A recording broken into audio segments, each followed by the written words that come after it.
Hey everybody, so I'm going to be doing my review on the Fitbit versus a generic smartwatch. I'm not an active person. I don't exercise, so having a Fitbit is kind of a silly thing, but I like having one. It started with the Fitbit Blaze, which my dad had found at a yard sale for $5. So I bought it from him, cause I wasn't going to go spend, I think at the time, the Fitbit Blaze itself was close to $200. So it was good, handy little guy, lasted me a while. The cat's freaking out behind me. It lasted me a good while, but it did die. I mean, the Fitbit Blaze came out in 2016. I'm not sure if this model came out in 2016, but it's been about 3.5 years since I've had this, so it was time. At first it held a charge pretty good. As it went on, it was going maybe a day or two, and then eventually it was like it couldn't even get through the day. So it was time to upgrade. I was doing some research and I showed my husband. I was like, oh, look, these smartwatches aren't as expensive, but do the same thing plus what I would like it to do, which my main goal was to have a watch that I could customize the watch face for. I know it's probably not a good reason to buy a watch, but it's my reason, so I'm going with it.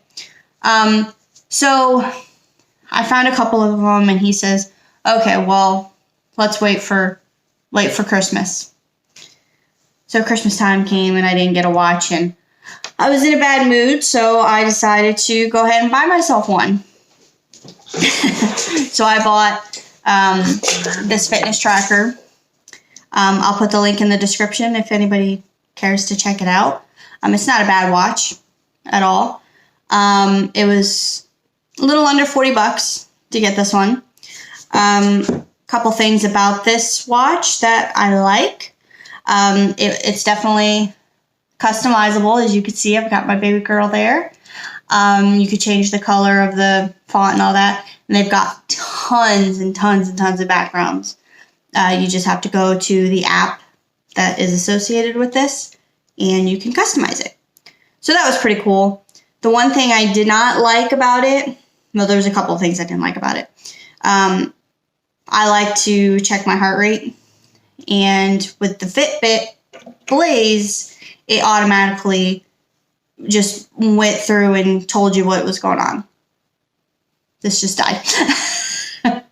But it would constantly give you an update of what your heart rate is. This one, however, did not.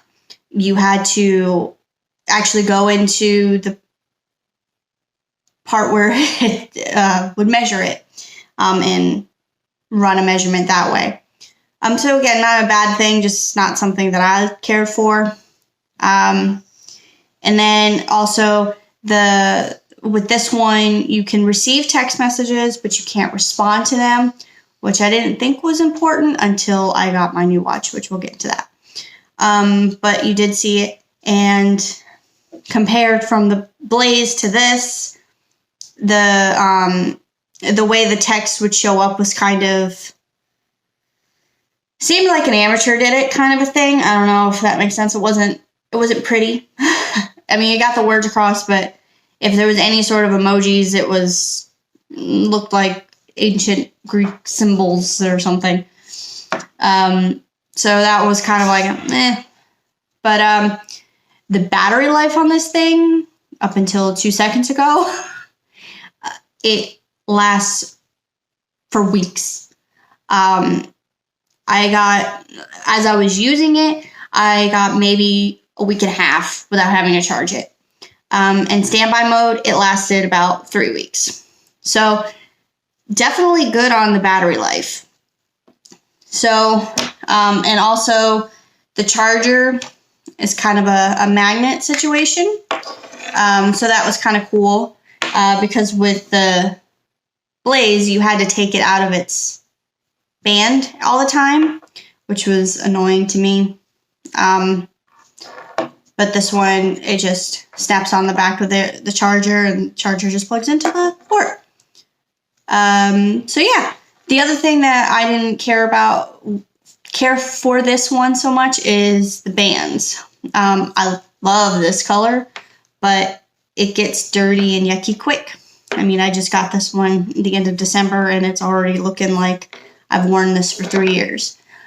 So, but that's just the color of the band. Happened with the other ones too. So I was trying to find a replacement, and it's not as easy as it was to find for my Fitbit.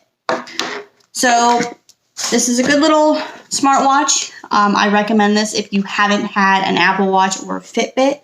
If you're just starting out and just need something to track your steps and you want something a little fancier than just a regular pedometer thing, I would definitely recommend getting this guy. So now on to the Fitbit Versa 2. So I had it. Oh. It is customizable, but this is my background for right now. And like I said, it does keep a running tally of my heart rate, which I like. The text messages look a little bit better than on this other one, so that's cool.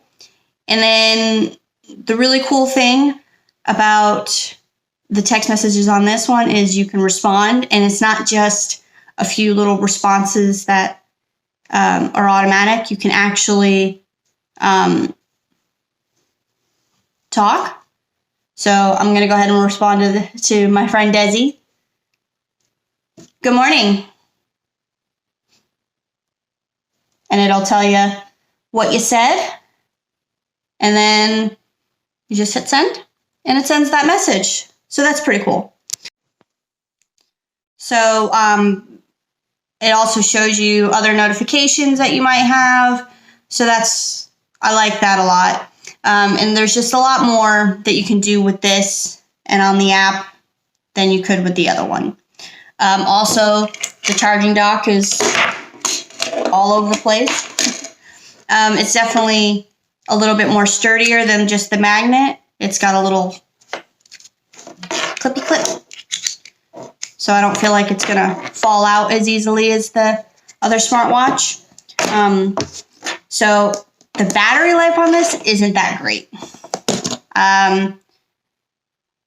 It lasts a good few days.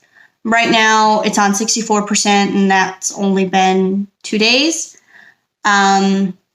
Not terrible, but again, the fact that I don't have to take it off of the band to charge it is definitely a plus compared to the Blaze. Definitely like that. So overall, if you've had a Fitbit, you like the Fitbit, I would definitely recommend sticking with the Fitbit brand. We're not getting into the whole Apple Watch thing because I'm not an Apple person. I like Android. I like not Apple products. I'm sure I'm going to get a lot of hate. That's fine. My husband likes Apple things, and he keeps... I thought for sure that I was going to get an Apple Watch at one point. I was like, ugh, that's a whole nother learning curve. But both of these watches have a lot of features that I haven't tapped into yet. That's just because I like to kind of learn as I go, kind of a thing. Kind of like with YouTube. I'm learning all sorts of new things, guys. So yeah, that's my little review on these two guys. Again, I'll put the Amazon links in the descriptions for you. So if you want to check them out, I recommend it. Again, this was about $35 and some change. And this one was $148 and some change. So depending on how much you want to spend on one of these, that really matters to you, I guess. But both good watches, both track your steps, which is the main point of the Fitbits. So I hope you enjoyed my little video here. I'm learning a lot of things on YouTube, like I said. So right now I'm just trying to get some videos out. I have some other content that I want to put on here. So stay tuned. Make sure you subscribe, like. If you want to get notified of when I put a video, hit the bell icon. Comment if you have any suggestions of what you want to see. Follow me on Facebook, Instagram, so that way you're not missing anything that comes out of my crazy mind. And see you guys later.